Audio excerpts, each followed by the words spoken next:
In this screencast, we're looking at an interactive simulation that models the forces on a completely submerged gate. And so the simulation is located at the link given here. And if we look at a snapshot, you can see there's a hinge here.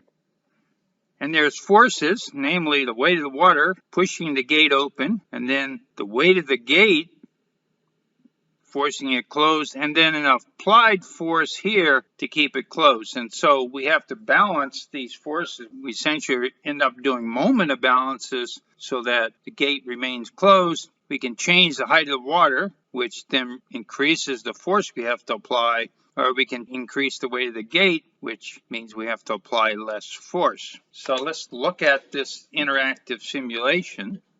So here you can see as we raise the water height,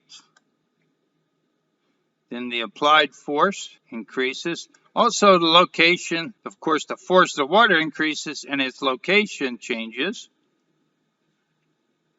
And as we raise the weight of the gate, then the applied force decreases. The equation is a little more complicated than what I explained, and so the details explain the distances we use in these calculations, how we do the moment balances to determine where the force is from the water, what its location is, and then what's the applied force to keep the gate closed. And so to completely understand this simulation behavior, it's a good idea to look at the details. We can show the distances that we're using in the calculation. The gate is 1 meter deep, so this force is for a gate that's 1 meter deep into the screen.